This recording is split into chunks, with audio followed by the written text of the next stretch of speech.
para kayo lumusog. Hilaw na pagkain. Dapat 80% ng kinakain natin hilaw.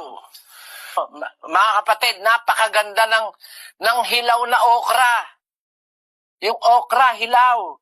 Hugasan yung mabuti, hiwain yung maliliit.